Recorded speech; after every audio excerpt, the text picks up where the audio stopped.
سنتے رہے. یہ محض افسانہ ہے، پارینہ ہے. مطلب ہر دور میں لوگ ایسی ہی نبیوں کی تعلیمات کو جھٹلاتے تھے.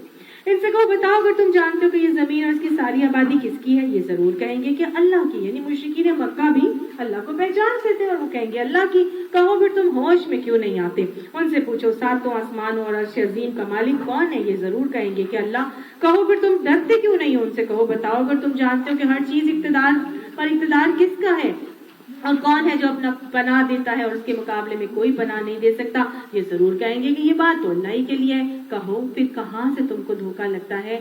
جو امر حق ہے وہ ہم ان کے سامنے لے آئے ہیں.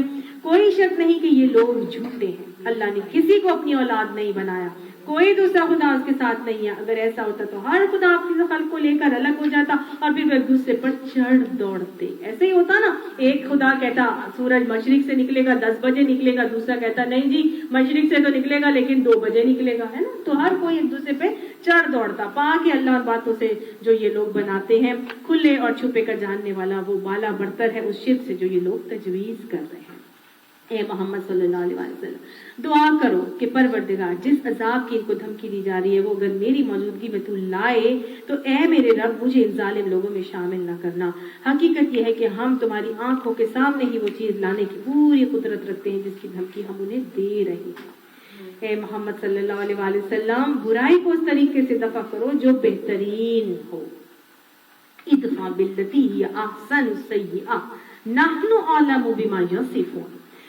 یعنی کہ اخلاق کا اعلیٰ ترین درجہ یہاں پہ سکھایا جا رہا ہے. اخلاق کی معراج بلندی کیا ہے؟ برائی کو بھلائی سے درگزر کرو اور ایسی بھلائی جو بہترین ہو. یہی بات آگے ہم پڑھیں گے سورہ حامیم سجدہ میں. اللہ سبحانہ تعالیٰ نے بڑی خوبصورت انداز میں بتائی کہ وَلَا تَسْتَوِي السَّيِّئَةُ وَلَا تَسْتَوِي الْحَسَنَةُ وَلَا السَّيِّئَةُ کہ برائی نیکی اور بدی یکساں نہیں ہے. ادفع باللتی ہی احسن برائی کو بھلائی سے درگزر کرو. فَإِذَا الَّذِي بَيْنَكَ وَبَيْنَهُ عَدَاوَةٌ كَأَنَّهُ وَلِيٌّ حَمِيمٌ. تم دیکھو گے کہ تمہارا جو جانی دشمن ہے نا وہ بھی تمہارا دوست، جگری دوست بن جائے گا. پھر آگے اللہ تعالیٰ نے فرمایا وَمَا يُلَقَّاهَا إِلَّا الصَّابِرُونَ وَمَا يُلَقَّاهَا إِلَّا ذُو حَظٍّ عَظِيمٍ کہ یہ صفت نصیب نہیں ہوتی مگر ان لوگوں کو جو بڑے صبر والے اور بڑے نصیبے والے. اللہ ہمیں وہ نصیبے والا بنا.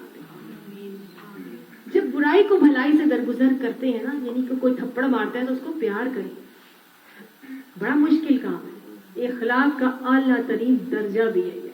جو مجھ سے کٹے میں اس سے جڑوں، جو مجھ سے پر زیادتی کرے میں اسے معاف کروں اور جو مجھے نہ دے میں اس کو دوں. اور اس درجے پہ پہنچنے کے لیے سب سے زیادہ چیز جو ضروری ہے نا وہ ہے غصے پہ قابو پانا. جب غصے پہ قابو پا لیتا ہے انسان تو بس یہ کام کر سکتا ہے. حضرت ابو بکر نے جب حضرت عائشہ کے اوپر تہمت لگائی گئی تھی نا واقعہ عفک میں، تو حضرت ابو بکر نے قسم کھا لی کہ میں ابو مصطح بن اساسہ کی مدد نہیں کروں گا، کیونکہ وہ ان کی کفالت کرتے تھے، مدد کرتے تھے، مہینے کا خرچہ دیتے تھے. انہوں نے کہا اس کی مجال میری بیٹی پہ اس نے جھوٹا الزام لگا دیا، میں اب اس کو نہیں دوں گا. اللہ تعالیٰ نے حکم دے دیا اور کہہ دیا وَلْيَعْفُوا وَلْيَصْفَحُوا چاہیے کہ معاف کر دو، درگزر کر دو، اگنور کر دو. گویا غصے پہ قابو پانے کے لیے درگزر کرنا بہت ضروری ہے. اور ایسا کہ معاف کر کے درگزر وَالْقَاذِمِينَ الْغَيْظَ غصے کو پی جاتے ہیں. ایسا معاف غصہ پیو کہ پی ہی گئے. قاذم کہتے ہیں گلے کو دبا دیا، سمجھ آئی کہ گھونٹ نہ ادھر نہ ادھر.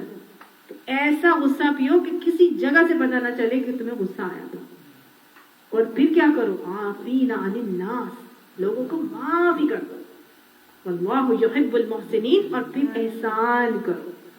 برا کیا تھا تم نے، اب اللہ کے بہترین قریب بھی تو جانا ہے نا تمہیں، تو احسان کرو. اور حضرت ابو بکر نے یہی کیا. یعفو بھی کیا، یصفحو بھی کیا اور اس کے بعد احسان کیا جتنا پہلے دیتے تھے اس سے زیادہ بڑھ کے ادا کرنا شروع ہو. اللہ نے ایسا بنا دیا. یہی حکم دیا جا رہا ہے نحن اعلم بما یصفون ہم جانتے ہیں جو وہ تم پر باتیں بناتے ہیں وہ تمہیں کہیں گے، وہ تمہیں تھپڑ ماریں گے، تمہیں